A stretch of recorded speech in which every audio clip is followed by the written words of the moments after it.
Kuyawa mga kahatot, may buntag din na sa tanan, labi na sa mga viewers ni Kahatot Official TV. Karon na lang po siya nakapag-upload niya ng iyang video, kaya nag-voice over na po ang iyang Mrs. Kahatot. So, daghang salamat sa mga nag-support talag sa pag-watch sa kanyang mga video. Kami diri dili ko kauban. Kundi sila Kahatot, hingad tuog dagat, ng malakaya ug isdang banak para magkaroon sila ng kanilang ulam. Ayan.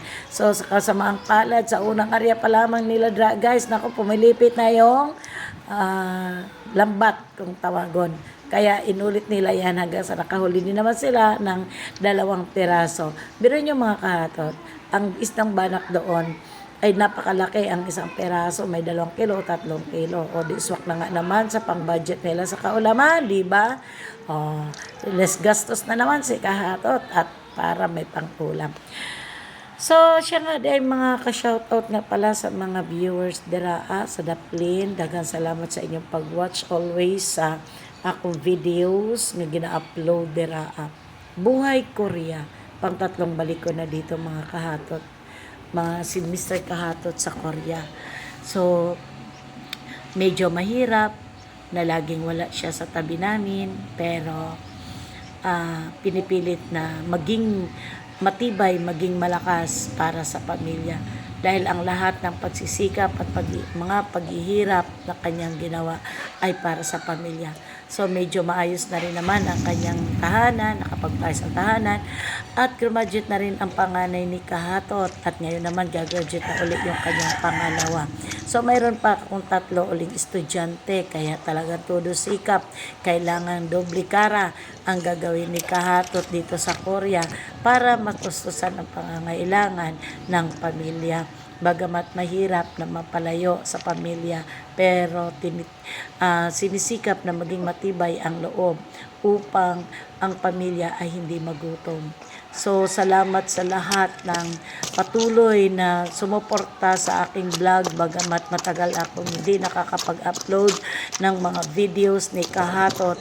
Pero, guys, salamat pa rin sa inyong pagtitiwala. Ilang years na ang aming vlog, pero wala pa rin kami dito sahod. Oo, kasi nga hindi laging nakakapag-upload si Kahatot Official TV dahil hindi po siya nagdadala talaga ng video sa kanyang pagtatrabaho kapag nandyan ang kanyang amo. Minsan, pag wala ang amo nila at siya ang pinapadala ng barko, ayun, nakakapagdala siya ng cellphone para makapag-video at ma-update kung anong ginagawa nila sa araw-araw. Ayan guys, nakita nyo ang banak, sobrang laki, diba? May 1 kilo, 2 kilo, 3 kilo, yan po ay libreng ulam na nila. Diba? Swak-swak talaga. May pampulutan, nagpulutan daw. Ay, grabe naman si Jonji, pulutan talaga. Wag ganun. Ganyan talaga ang buhay sa Korea, lalo na't malamig ang panahon. Kailangan ng konting painit ng katawan dahil wala namang nagpapainit sa katawan nila doon. Aray ko, chika, walang mga misis. Wag lang humirap ng mga misis sa tabi-tabi. Ayan na. Kaya guys, ingat-ingat tulo kayo dyan.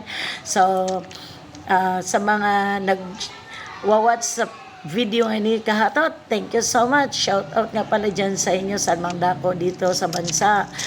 Mag-ingat tayong lahat, lalo ngayon, napakamahal na ng gasolina. Ang hirap na nga kumilos dahil marami na nga naman sa mga gasoline station ay nag-close na dahil nga sa nagkakaubusan na ng gasolina.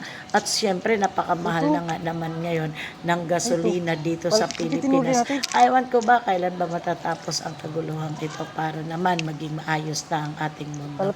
So ayan, inaayos na ni Kahatot dito yung lambat nila dahil medyo nalilo yung kanilang lambat kaya umiikot-ikot. So after nyan dyan guys, ay hindi na sila dumagdag pa uli gawa ng meron na rin naman silang nahuling bana, kaya yan ay umuwi na sila. So thank you guys for watching from South Korea and Philippines.